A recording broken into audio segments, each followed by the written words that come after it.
जय माता दी। जय मां कामाख्या। कामाख्ये वरदे देवी नीलव्रतवासिनी त्वं देवी जगत माता योनि मुद्रे नमस्तुते।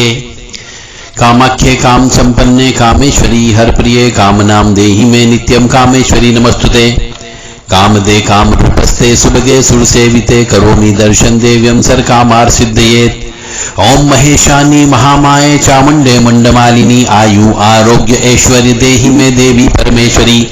ओम जयंती मंगला काली भद्रकाली कपालिनी दुर्गा क्षमा शिवा धात्री स्वाहा सदा नमस्तुते। ओम सर्वमंगल मांगल्ये शिवे सर्वासादिके शरण्ये त्र्यंबके गौरी नारायणी नमस्तुते।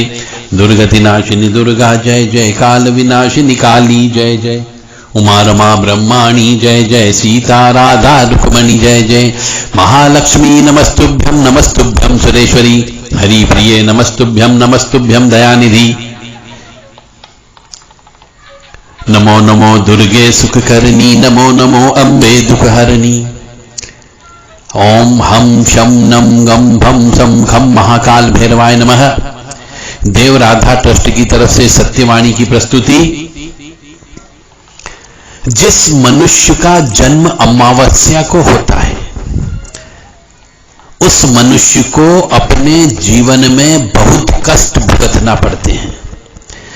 यानी कि अमावस्या के एक दिन पहले चतुर्दशी को भी या अमावस्या को या अमावस्या के बाद एक दिन बाद शुक्ल पक्ष की एकम को, यदि इन 3 दिन में किसी का भी जन्म होता है तो मान करके चलो उसके जीवन में बहुत कष्ट होते हैं। या तो धन का कष्ट होगा उसको, या आंखों का कष्ट होगा उसको, पढ़ाई लिखाई का कष्ट होगा, माता पिता का कष्ट होगा। यानी हर कदम कदम पर उसके साथ में कष्ट अवश्य जुड़े रहते हैं। ऐसे जो मनुष्य अमावस्या को पैदा होता है वह हमेशा पितृ ही होता है।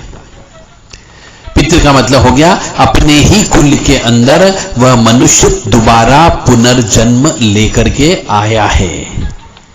यानी कि अपने पिता या फिर दादा या फिर परदादा और उनके भी दादा, यानी 7 पीढ़ी कह सकते हैं।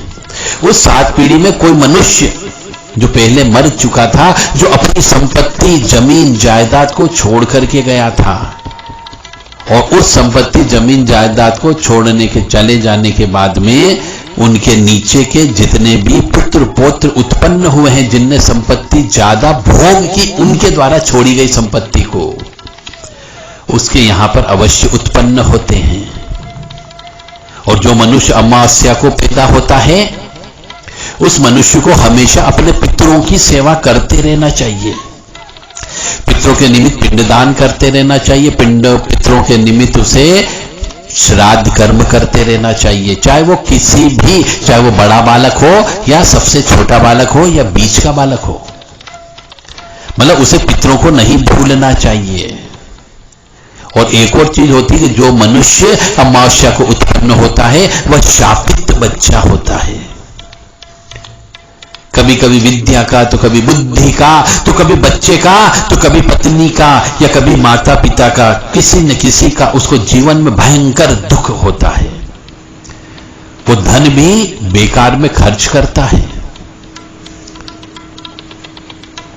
कहीं न कहीं जीवन में उसको किसी न किसी चीज का अभाव हमेशा खटकता रहता है। हो सकता है और जो अमावस्या को उत्पन्न होता है उसका चंद्रमा भी बहुत कमजोर होता है, और जिसका चंद्रमा कमजोर होता है उस मनुष्य के ऊपर पिछले जन्म की कुछ आत्माएं का प्रभाव अवश्य होता है। हो सकता है राहु का दोष हो सकता है शनि का दोष हो, या हो सकता है केतु का दोष हो, पर दोष अवश्य रहता है।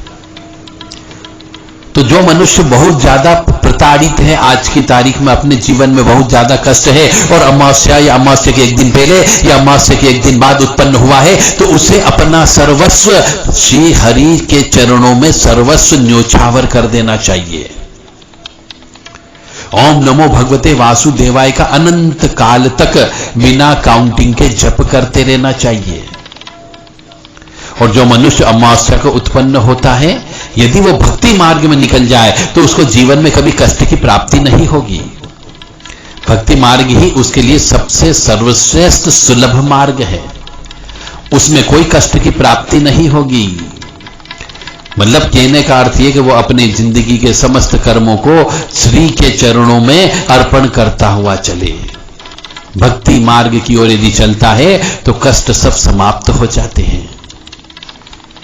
इसलिए मनुष्य को जो अमावस्या को उत्पन्न हुआ है उसे धार्मिक अवश्य रहना चाहिए, आस्तिक रहना चाहिए। और अमावस्या को उत्पन्न हुआ मनुष्य, चाहे वो किसी भी जाति धर्म का हो, यदि शराब पीता हो, मांस का सेवन करता हो, तो उसके जीवन में तो कष्टों का अंबार लगा रहता है, कष्टों का पहाड़ रहता ही रहता है। वो दरिद्रता की अवस्था में भी रहता है, उसके जीवन में कंगाली रहती है, परिवार से भी कष्ट में रहता है। हो सकता है उसका कई बार विवाह ही नहीं होता है। यह अमावस्या को उत्पन्न होने वाले बच्चे के साथ में होता है। अतः जो बच्चा अमावस्या को उत्पन्न हो, उसे एक तो नाग महाराज की सेवा करते रहना चाहिए, पितरों की सेवा करते रहना चाहिए, ओम नमः शिवाय मंत्र जप करते रहना चाहिए, और ओम नमो भगवते वासुदेवाय इस मंत्र का अवश्य अनंत काल तक जप करते रहना चाहिए। और अपनी सभी पूरी संपूर्ण शक्ति को भगवान में लीन करना चाहिए, तो वह आराम से अपना इस षष्ठी में आने के बाद में, मृत्यु लोक में आने के बाद सुखी जीवन व्यतीत कर सकता है, अन्यथा नहीं कर सकता। उसके साथ धोखाधड़ी भी होती है, पैसे का नुकसान अवश्य करता है। इसीलिए पीपल के वृक्ष को लगाना चाहिए, ज्यादा से ज्यादा पीपल के वृक्ष को लगाए, पीपल के वृक्ष की पूजा करे, तो उसको सुख प्राप्त हो सकता है। तो जो मनुष्य अमावस्या के दिन उत्पन्न हुआ हो, वो अपनी पत्रिका को, जन्म पत्रिका को अवश्य किसी अच्छे जानकार मनुष्य से पढ़वा ले, और एक नहीं 3-4 व्यक्तियों से लिखवाए, ताकि पता चल सके कि वास्तव में उसके जीवन में किस प्रकार के कष्ट आने वाले हैं और आएंगे, ताकि उन कष्टों से ढाल तैयार कर सके। हवन अवश्य करे, जप तप अवश्य करे, और अपने सभी कर्मों को ईश्वर के चरणों में अर्पित करता चले। मां जगत जननी आद्य शक्ति भवानी, आह्लादिनी शक्ति, कष्ट निवारिणी, दुख निवारिणी, क्लेश नाशिनी, सिंहवाहिनी, सर्व दुष्ट नाशिनी, सर्व शत्रु घातिनी, महिषासुर मर्दिनी, चंडमुंड नाशिनी आपका कल्याण करे। जय माता दी, जय मां कामाख्या। सर्वे भवन्तु सुखिनः, सर्वे सन्तु निरामयाः, सर्वे भद्राणि पश्यन्तु, मां कश्चित् दुःख भाग् भवेत्। ओम शांति शांति शांति।